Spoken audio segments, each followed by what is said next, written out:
Some uplifting things, but I mean, mostly, I mean, it's hard to even read the headlines of any newspaper. Yeah, agreed, 100%.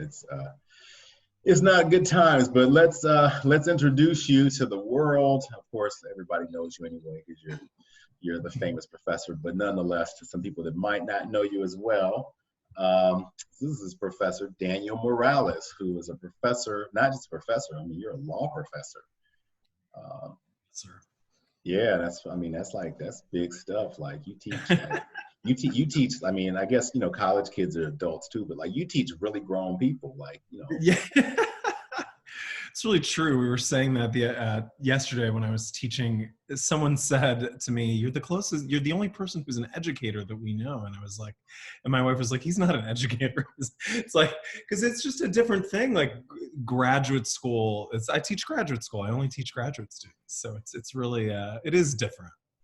Yeah, but I mean, it's still educate. I mean, it's still an education, but it's definitely a different form of education than any other form of education I've ever seen. I mean, I can't think of any form of education that's like a legal education. Like the way law school is taught is really different from the way like graduate school is taught, like traditional, master's level, even doctorate level graduate courses, and certainly undergrad. Like it's just a completely different way of teaching and thinking and learning.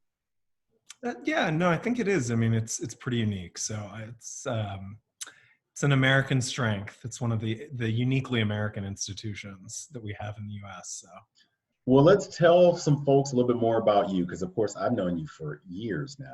I mean, from back when we were baby lawyers. So true.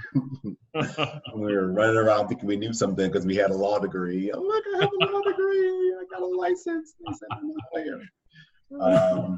To now, I guess, more senior lawyers and teaching lawyers and running law firms and arguing with the Supreme Court and stuff, like, I guess, there's no question that we're lawyers now. But tell everybody a little bit about yourself, because I want to make sure folks get to know who you are and what you're about, because that's going to help frame the context for our discussion and our check-in over lunch. And I'm going to sip on my protein shake while you do that. Yeah, let me take a spoon of soup. So who am I? It's a good question. My name is Danny Morales. I grew up in the Northern Virginia suburbs of DC. My family's from Puerto Rico, many generations. Parents met in college, moved to DC, and so we settled there. Went to high school there. I went to Williams College, a small liberal arts college in Massachusetts. Never heard of it. It's often confused with William and Mary, which is another wonderful old institution. Yeah. What's that? Totally different. Totally different place. Very true. And then Yale Law School, right out of undergrad.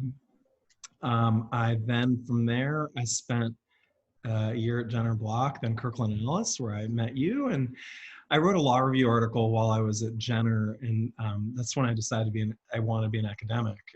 So I did a fellowship after that in Wisconsin. This is like a resume. I don't know if this is really what you wanted, but this is. No, I mean, it's a little bit about your background for sure. Yeah.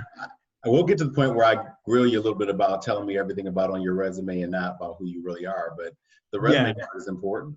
Yeah, I mean, it's my journey, I guess.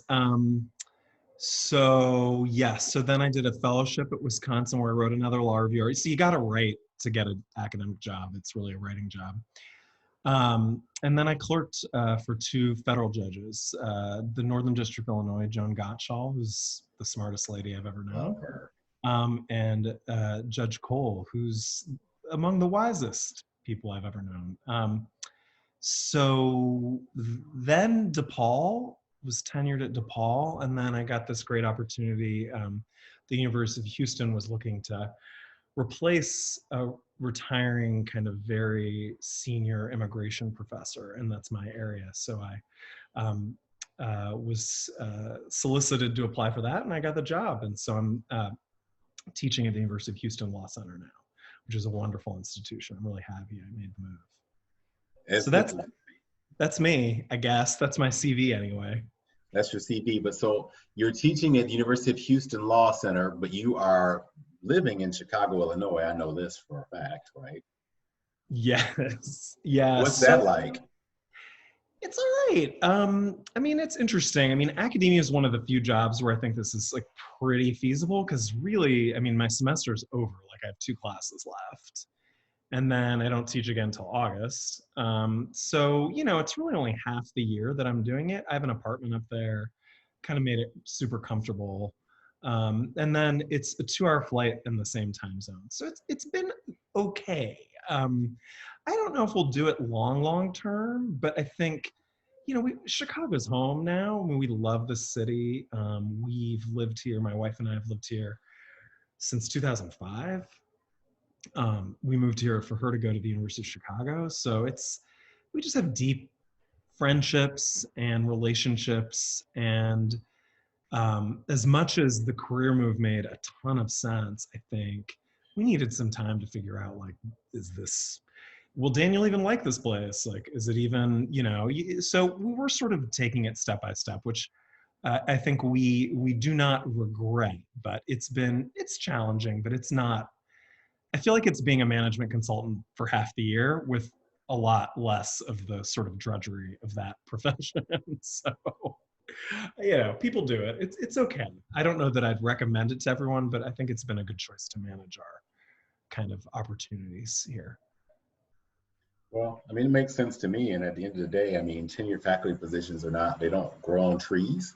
So particularly at prestigious institutions. So when they show up, Yeah. you know, if you can make it work, you should make it work. Especially Yeah, if and that's your career. yeah, that's absolutely right. I mean, like you know, every day I feel so privileged to have this job, especially in my field. I mean, like immigration's not a must for any institute. I know that that sounds weird to say because it's such a big issue in the headlines, but from a law faculty perspective, it's not a big hiring field. So, you know, I didn't know when another opportunity like this would come up. So it definitely, you're absolutely right. Like there's no question I would take the offer.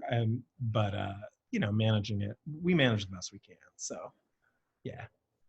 So one of the many goals of this virtual lunch series is really just to check in with people, see how they're doing, to really normalize the conversation around all the ups and downs of this crazy experience. Because I think, you know, before coronavirus happened, you know, in the field of motivational speaking, executive coaching, all the other stuff that I do while I'm also trying to be a lawyer, people would always say, be positive and, you know, everything's going to be fine and, you know, whatever. And, you know, and I totally believe even the worst of challenges are sent to teach us.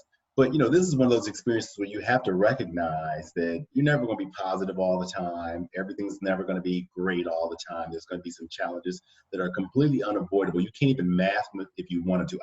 I mean, you know, I haven't asked them, but I'd be surprised if the Dalai Lama is cool through this whole process right now because it's just so, you know, frustrating. So to normalize the conversation around the ebbs and flows of this experience and all the different industries that I know people in, and I'm blessed to know people in academia like you, and a lot of people who teach like you, and just want to give like some voice around how this is impacting you, how this is impacting the world in particular, but how this is impacting your work-life balance.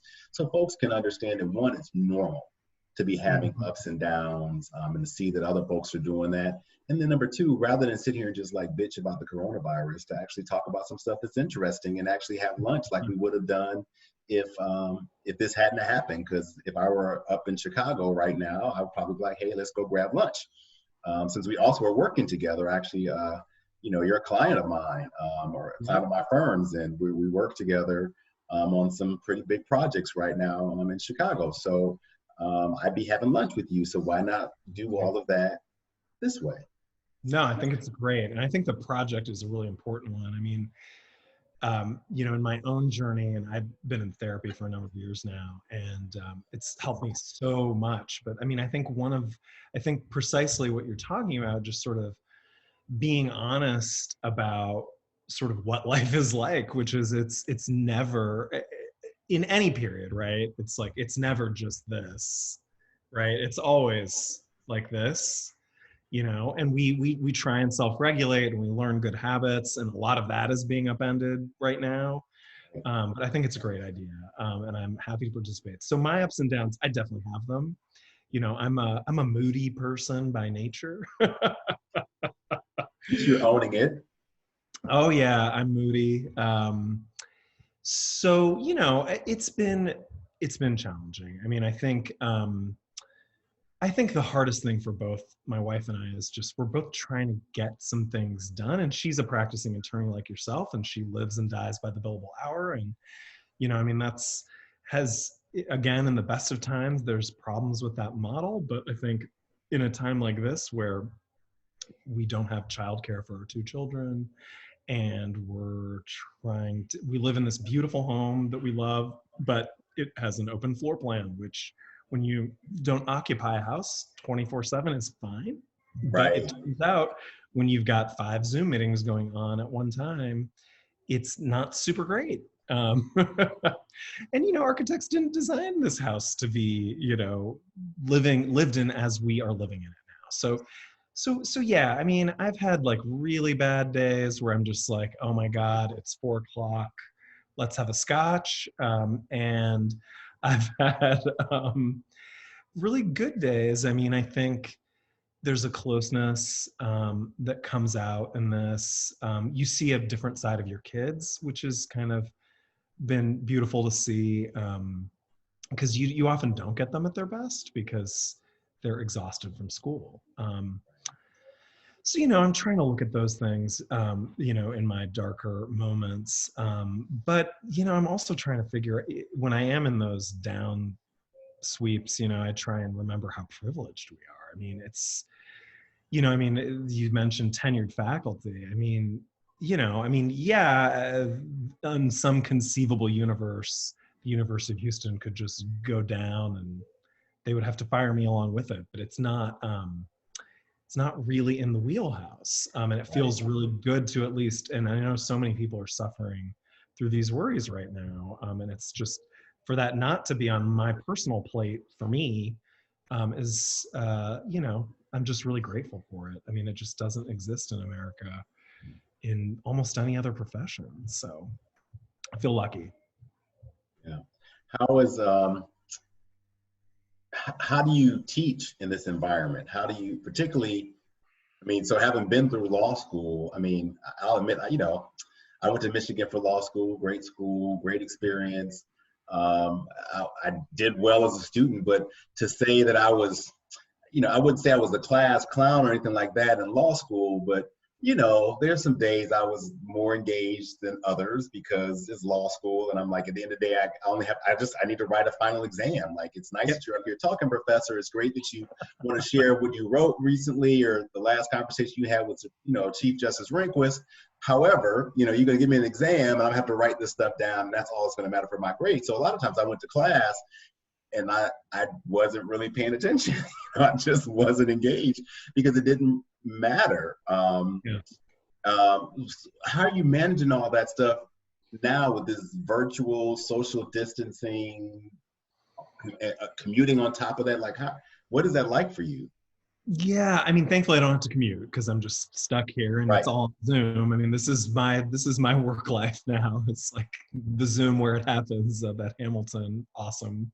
I don't know if did you see that, the Zoom where it happens? Like the room where it happens? I missed that.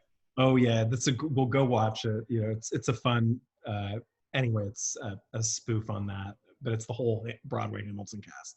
Anyway, so I live on Zoom. What am I doing? I mean, I think, like any good law professor, I kind of reject the premise, which is like, I'm not teaching like I normally do. I don't have the same expectations. And I've really shifted. I think I've tried to make the classroom more of a therapeutic space, frankly. One of the things I love about UH is that we have a really, unlike the law school I went to, I was shocked to learn this. Your viewers should know this. Yale Law School, I think half the students graduate with 0 debt. That's not because they got scholarships. That's because their mommies and daddies could pay all the tuition. Like, after they already paid for Harvard, right? So, I mean, that's how rich people are, right? And they're brilliant people. I mean, it doesn't take anything away from their accomplishments to say that, but anyway, that's not UH. UH is kind of a strivers school. We get really talented students from across the socioeconomic and racial spectrum. We have a Black dean who's really charismatic and has raised a ton of money for a new building, which I hope is still going to be built. I don't know, we'll see. But anyway, in times like this, you really see that, you know, landscape of inequality as a professor, because you don't see it in the classroom particularly, except when, you know, people tell their stories in relation to class issues, right? Issues that come up in class. So, you know, I mean, I have students who, you know, one student has 8 brothers and sisters and they're all in the house. Wow. Right? I mean, one student, you know, has spotty Wi-Fi because they had to go home to rural Texas, you know, where the Wi-Fi is not great. Yeah. So anyway, so all this, so nothing's normal. So I don't act as if I don't pretend it's normal. It's not. And, you know, I'm really proud of our faculty. We moved very quickly to pass fail. Because, you know, there's no way in which these assessments are, you know, what you said, that last exam, I mean, in the best of times, that's not a great marker of, you know, sort of success in the profession, frankly. It's a marker. It often predicts like some level of success, but I think it misses a lot of talent anyway. And in this condition where there's no level playing field and you have mandatory curves, I mean, it just makes no sense. And so we agreed. I think only 3 faculty, you know, out of 40 something tenured faculty said no to pass fail. So I think, you know, we've as an institution really acknowledged that this it renders inequalities that aren't salient in, you know, regular law school life salient, and so we can't assess people on the same metrics. So I'm not teaching the way I was. Now, what I try and do now is I'm teaching immigration, and I teach a seminar called Crimmigration, about the intersection of criminal law and immigration. In the seminar, they're writing long papers. So that's more like a grad school seminar kind of thing. Immigration, I teach more like a regular law school class. I start both classes with kind of a fair, like, does anyone want to share how they're feeling? You know, which I obviously wouldn't do in a regular law school class, but you know, this is what we're all going through. So I make that space, and I want them to feel comfortable, at least know that I care about that. You know, I haven't had a ton of people share, but some sharing. And then we go through the material, and I usually have cold calling in my classes, but I move to volunteer because I just don't think the expectation is realistic that they'll have read with the detail that I might usually expect. And we just have a conversation about interesting issues. And, you know, I tend to run classes more like that anyway. I mean, I'm much more influenced by my undergraduate education in my teaching than I am, I would say, by my legal education. And so I tend to teach more like I was taught at Williams, and I like running conversations. So I try and do that in almost all my classes. So you brought up a topic I think is perfect around grading. And you have obviously in the legal profession, I mean, you've been on both sides. You're teaching law, but you've worked in law, and I mean, I remember, like, I'm lucky. I did well in law school, done well, and I've done well in the practice of law. Yeah. But I remember a ton of people who did really well in law school that are either now not practicing law, or they're not doing anything remotely close to like what people typically consider well in the practice of law. Yeah.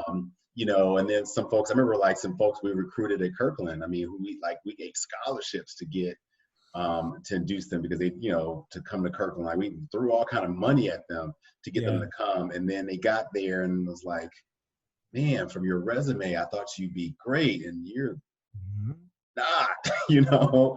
And so like just as gradings, like, whether it's a school, like these evaluation criteria we use to kind of measure performance, some of them are kind of bogus, like they're not, you said it right, like they're a measure, or they're a factor, but they're not like the factor. What have you found, like, in teaching? Do you feel like you can see the students, like, who are going to be like successful regardless of their grade? Like, can you see that? I remember when I was at Kirkland, we were doing something for the diversity committee, and we called it the it factor. We were trying to figure out how to find the ones who had it, the amorphous it that would lead them to be successful at a firm like that, that wasn't shown on their resume or their transcript, or even in any kind of work product, but you just knew they had the it factor. Do you see the it factor in classes? Like, can you see success in your students? Gosh, that is wow, that's a good question, man. I mean, I don't want to overclaim, right? Like that's such an academic term. Like, overclaiming is when you like say you know too much, like, about something. So I give you permission to overclaim. Be as brilliant as you want to be. I think I can get a sense when I know students well. So like I've written, like, we often get asked to write letters, right? Obviously, that's part of our jobs, is to write letters of recommendation. And I make a practice of being open about that. One of the things I found in my own law school experience is, even though I had an upper middle class upbringing, I didn't have any lawyers in the family, so I really didn't know how to navigate the profession, particularly, or especially law school, and it's kind of hard to parse unspoken kind of rules. And so I try and be, that's a good bookmark that, so we can come back to that. Yeah, sure. Yeah. So I try and be really open. Like, I'll write you a rec, like, I'll be honest about what it's going to look like. I'm not going to, like, if you're terrible, I'm going to say that. But I mean, obviously no one comes to you if you're terrible to you, right? But I have had students that have, I've had a number, I would say, of like B plus, B minus students who I know are going to be great in the profession, and I write those sorts of letters. And I think a lot of that has to do with being successful in the profession is a lot more about ambition and drive and temperament and judgment than it is about academic chops, though academic chops help a lot when you've got those other traits, right? Exactly. So that's how I see it. And so I can see that in some students. And I value it, and I, try and write the rec with that in mind, even if, and often, what I often find is because I do so much discussion in class, in all my classes, I do a ton of just kind of like, well, what the hell do you think? Like, I mean, what's your analysis? Like, let's talk about that. I get to see a side of students that doesn't necessarily translate into exams, because my exams are more traditional usually. Like, there's not a lot of space, or I haven't found a way to test that particularly well. And so sometimes I'll find that, like, my standout students who participate a lot and have insightful things to say, that doesn't necessarily translate to the exam consistently. And those people who I'm impressed by in class often have some combination of those traits that carries them forward in the profession. They're go-getters. I mean, because a lot of, especially law school exams, my wife and I talk about this a lot, like, having gone to Williams, sort of a fancy private college, they expect a lot of you in writing. Like, I mean, as an undergrad, I probably wrote 100 pages per semester. As an undergraduate. And I was an English major, but it wasn't that atypical, even for science majors, frankly, at Williams. But I get a lot of students who have written bupkis in in college. And so that's like not their fault, but it means they're going to be real bad at law school exams, especially mine, which are essay driven.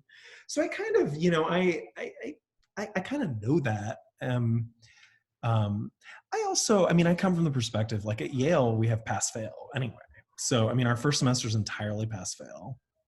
Our second, from there on, it's high pass, low pass, pass. So I always felt like I was given the benefit of the doubt, like, so why am I going to be a hard ass to, these other folks? I mean, it's not that I don't care about quality. I try and be sanguine about the limits of its predictive capability. And I try and be real intentional about like, yeah, there's all this other stuff that matters a lot more, because I've learned that as a grown-up. I mean, that's what you learn once you're not 22 anymore, right? Exactly. We're old men now. Right. We're good and grown, as they say. Oh yeah, I like that. Good and grown.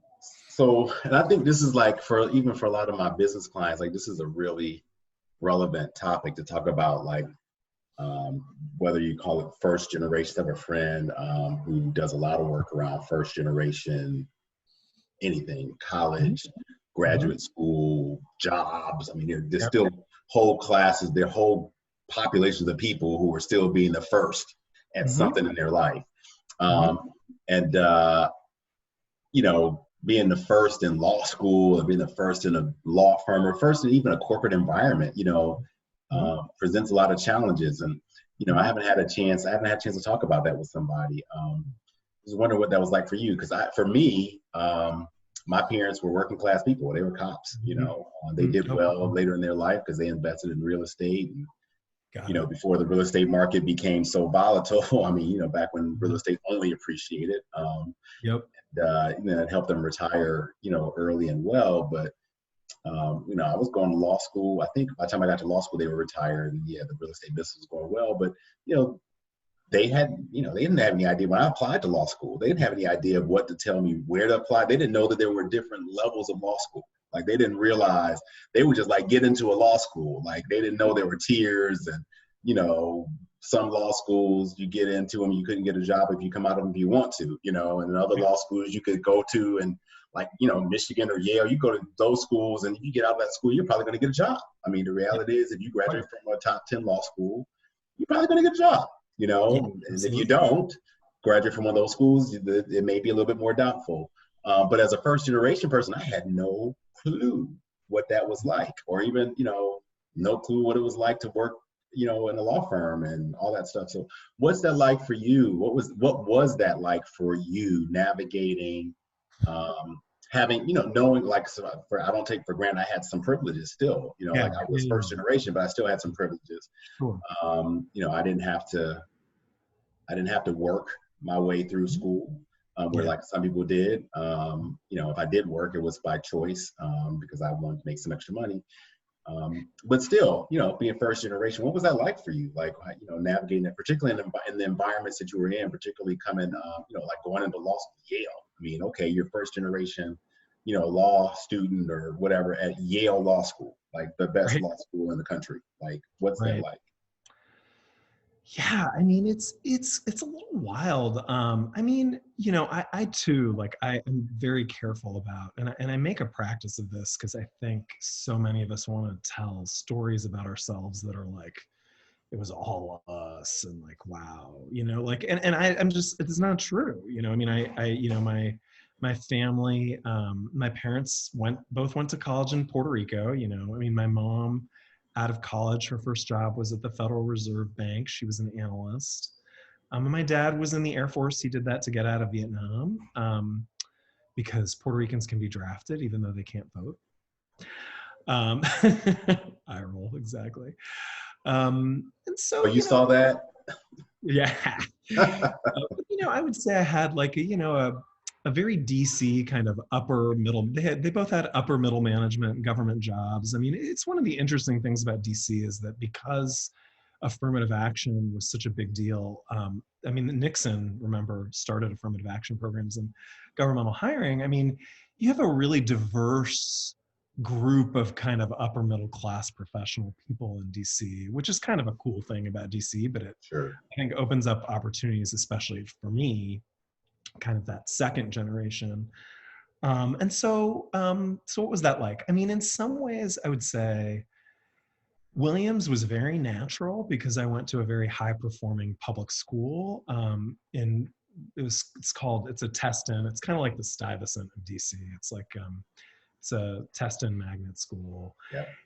And and was at the top of the class there. So I mean, I was sort of used to doing well in kind of a high powered environment. And I'm lucky. I mean, I think school is something that I do, and it's not a super heavy lift, even though it is a lot of work. I mean, like anything. So Williams, then Williams was very comfortable, and I loved it. I mean, I swam. I was an All-American swimmer, so I'd swam all through high school. I didn't know you were a swimmer too. I swam until they shut down our pool. I forget what happened. Our swim team got shut down in Morehouse. I forget what happened now. No. Something happened. I don't know. Oh, weird. It seems like it was so long ago. I literally don't remember. Yeah, so I was a swimmer. I did a cappella as well. I was a singer. And I had a great time. Didn't know that either. What's that? Yeah. Didn't know that either. So I had a very well-rounded kind of collegiate experience that I really enjoyed. And then, I mean, I graduated at the top of my class there, which is how I got into Yale. I would say Yale was disorienting, surprisingly, right? I mean, I think before that, I think because of my high school experience, I was really well set up. I didn't find Williams particular. I mean, I think the weird thing about Williams was like, you learn that there's like this whole other level of wealth. Like I remember this guy, I remember it so distinctly, this guy on the swim team introducing himself as like, I don't want to call him out because I don't think he's a bad guy, but he was like 18 or whatever.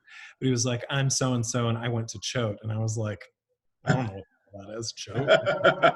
And I was like, hi, I'm Daniel. I went to Thomas Jefferson. Like, what? Like, it was super weird. And, I have very good friends who are from intergenerational families of wealth. Like their mommies and daddies went to Williams, and they're wonderful people. I mean, it's not like they're terrible people, but I mean, it's just, you learn about American society and these sorts of institutions that there's this whole other level of intergenerational wealth transfer. So that was weird about Williams, but I mean, I've been lucky in my life. I've never gotten a lot of disrespect, for, I don't feel like people question my intelligence, like ever really. I mean, I know there are some people, there's racism out there. I mean, like, but I never felt it. Certainly not at Williams. I didn't feel it. And I didn't feel it at Yale either, really. But so then anyway, I get to Yale. I think I didn't know I was very young. I went straight, which was dumb. No one should ever do that. I didn't know why I was there. I didn't know what I wanted to get out of it. And I think that's a kind of not a great way to be in law school. And so, especially at a place like Yale, where it has this weird duality to it where everything is possible, which is awesome, but there's no rules and there's no written rules and there's no clarity as to how you get from A to B. And so there is a lot of, for those who are in the know and are coming from a place where mommy and daddy sat on the Ninth Circuit, which I had classmates like that, the Ninth Circuit judges' kids, they know exactly why they're there, what they want to do, and how to accomplish it. And I did not. I was totally clueless. I did everything wrong to be an academic, absolutely everything incorrectly. So, that was weird, but I had a great time because it was pass fail. Right. I made a lot of friends. But I did it like I should. Like I didn't do the Yale Law Journal, for instance, because I was like, whatever, why would I do that? And at Yale, like you didn't even have to grade on or write on. All you had to do was take a damn blue book test, which is like a joke. Although I still don't know how to blue book to this day. And I tell my students that. They're like, oh, does my thing have to be blue book? I like, don't even know. I have no idea. I don't know. I knew it enough to practice and write court opinions, but then I totally forgot it. Because my brain doesn't carry that kind of information well. So yeah, I did everything wrong. Well, And that's then like the kind of perfect worked my way example. backwards. That is the perfect example of like law review. So, um, because same thing for me. So when I got to Michigan, I had heard about law review, but I had no idea that it was like a barometer. It was like a Mhm. thing, like it was a barrier to entry for certain things. Like, you get on law review, Yeah. especially a prestigious school, and Yeah. then all these other doors open for you, particularly academics, right? If you want to be an academic and you were on law review at a prestigious school, that sure makes it whole. I didn't know. So when somebody was like, hey, you got to do this law review competition, because Michigan there was a competition, and I forget, we had to run around and site check all these articles, and that was before, like, I think we had internet research, but it was like expensive and it wasn't regularly used. I was just going to the law library, shepherdizing, going through books, and I was like, where on earth would I do this? Like, on top of like trying to do well in school, like this is stuff you're doing. This is your second year law, so you're trying to get a job. Yeah. Like you're trying to like do decently in school, because at least at that point I thought, even though your first year grades is all that the people ever really saw, I thought, okay, but I can't flunk or do poorly. They'll fire me. They won't, they'll take their offer back. Little did I know, they never, ever look as long as you graduate. But so I was like, why the heck would I do this? I went for like some other journal. I was like, let me take one of these easy. This other journals where all you got to do is apply and say, I want to do this. And they're like, great, welcome. So I had no idea. My parents didn't know. I just did not know. And I think that happens in academics and in all professional circles. There are little steps along the way that for first generation people, or for folks who are from different socioeconomic backgrounds, or whatever the reason may be, they don't know. And then you get to some point in your life where you are successful and you Yeah. look back and think, oh my God, how did I make it here? Which is what I think sometimes contributes to the imposter syndrome. Like when I made partner at Kirkland, I was like, well, how the heck did I pull that off? Like I didn't do half of the stuff these other people had done. I went to a good school and I worked hard, but yeah, I didn't have all these other things that they had. So I think, all of us have imposter syndrome. I think even some of the Mhm. wealthiest, most successful people have Mhm. imposter syndrome. But Mhm. man, for those first generation people, you all the pitfalls. Like you said, you did everything wrong, yet and still, you're a tenured professor at a really good law school. So, man, like I wish I could figure out. Well, that's one of the things I'm trying to do with my new career. Is really helping people like spot those things, like to spot those things, and then even figure out how to recalibrate when you missed them. Because most people I work with now are our age, and it's too late to go back and fix it. But there's still stuff along the way that there's other little things that belonging to this club, and knowing that maybe you should be a member in this yacht club, because if you want to get access to these people, you need to go there. Or learning to golf. I never thought golfing was a worthwhile thing to do. I didn't understand why anybody would want to do it. Being a Black kid, I was like, I'd rather do something that was really active. I'd rather go swimming, Yeah. or whatever. Why do I want to stay out in the sun and get the sun beat Yeah. down on me and chase after a little ball? Like, why do I want to do that? But now I know why I want to do it. Some people really enjoy it. Other folks do it for networking. Yeah. But yeah, like that law review thing, I had no clue. I thought it was ridiculous. I was like, why would I do all this extra work just to say I was on a law review? Ridiculous. I mean, the thing is, what's interesting about it is that it is ridiculous, right? I mean, it's not ridiculous. I mean, but I think the reason it's so hard for people without parents in the profession previously to see the connection is that you only understand it once you're swimming in the profession. And there's just, I mean, you have an interesting project, right? Like, I don't know that it's that easy to convince someone like us. Like, if you were to go back in time and you were to have like you or me tell people in our same situation, like, you should do this because this, and this. I don't know that they would take the advice. I don't know that I would have taken the advice, right?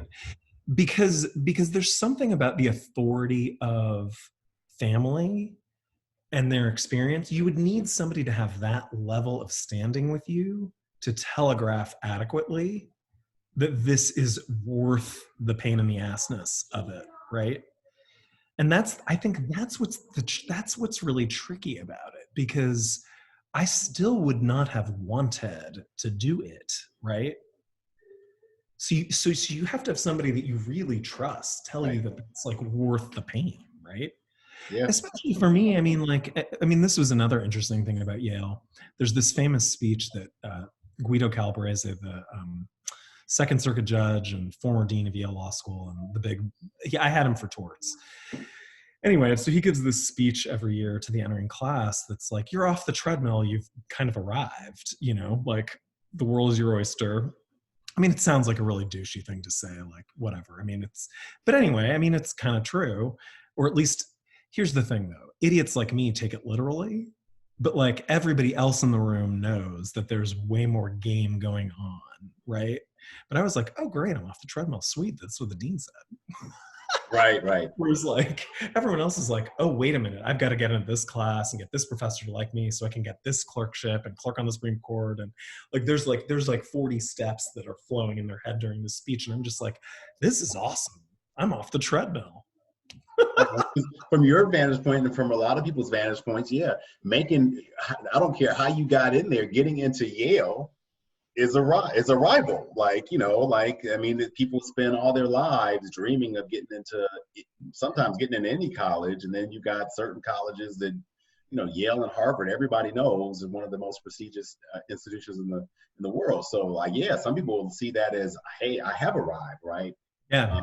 The perspective, particularly when you have the experiences, the family, you've seen the natural outflow of what happens from those environments. Those folks will know, like, oh, this is just the beginning of my journey. Mm-hmm. But if you were coming from way back here, getting here looks like you have arrived. Right. Exactly. If you started here, though, if you knew Yale was in the cards for you because your dad went to Yale, your grandpa went to Yale, you have a Supreme Court justice who's going to write a letter of recommendation for you because they golf with your daddy. Then getting to Yale is like, this is the starting point. It's like Monopoly. You just pass go, but if you didn't even know, like, you don't have any Monopoly money, you never even seen a Monopoly game, just getting on the board, like, oh my God, I arrived. I'm here at Yale. This is amazing. Yeah. No, too.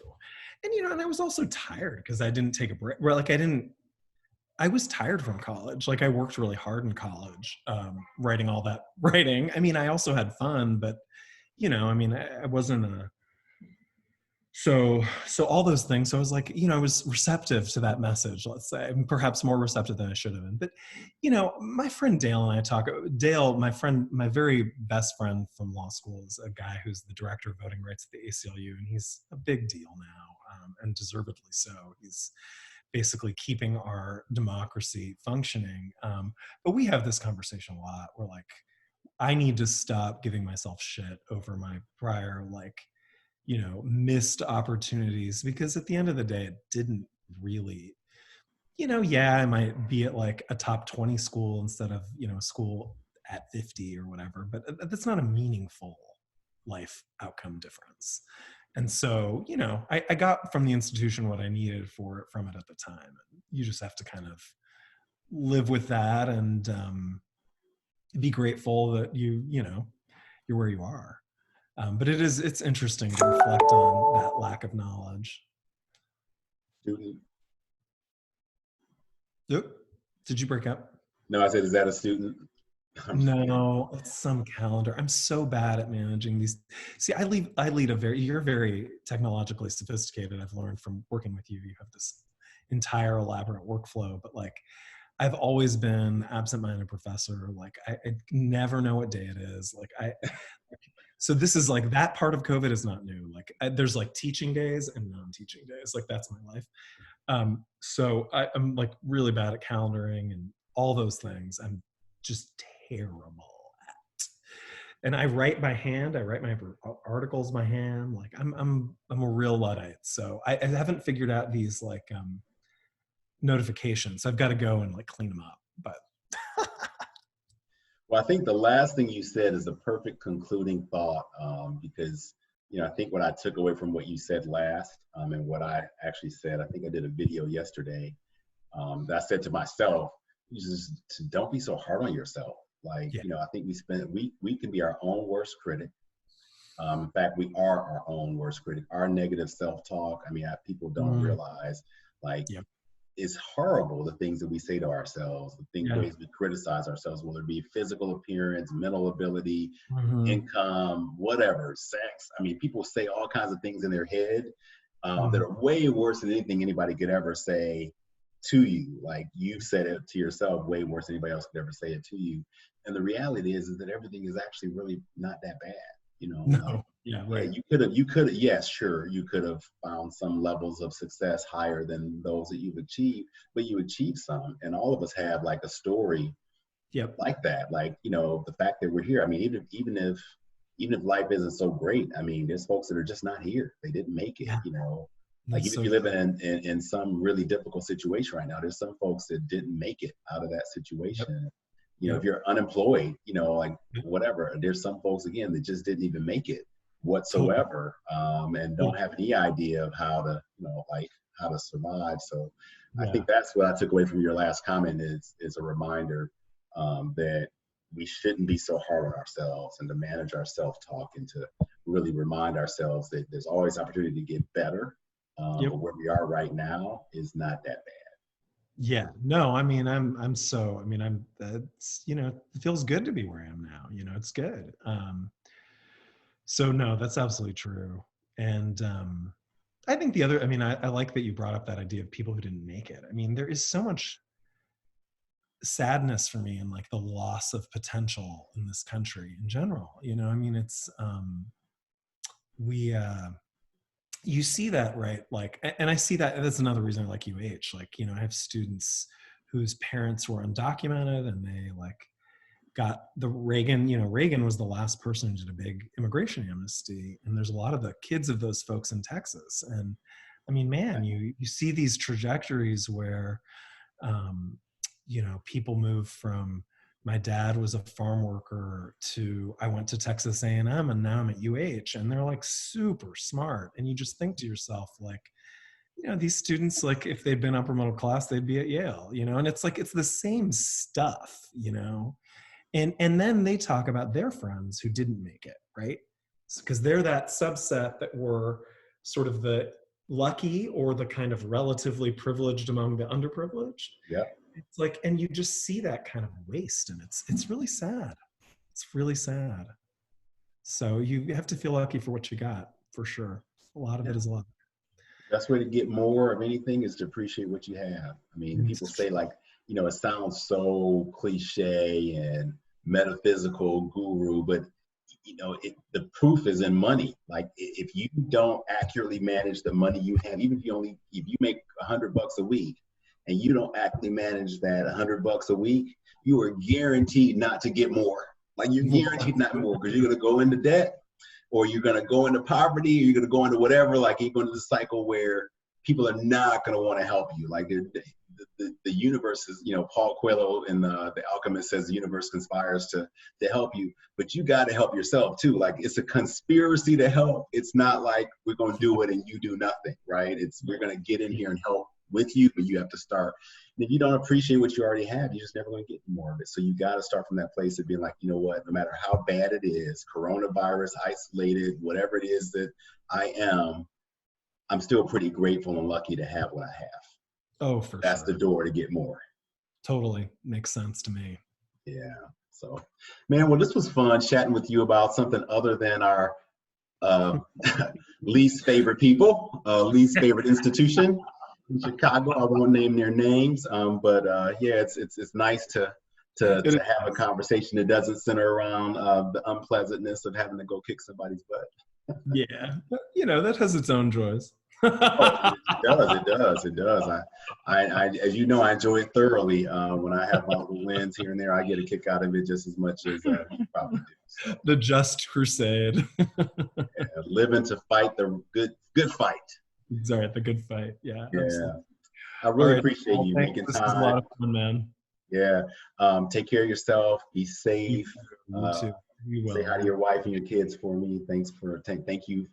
Thank them for me for letting me have a little bit of your time, because I'm sure they want it back now.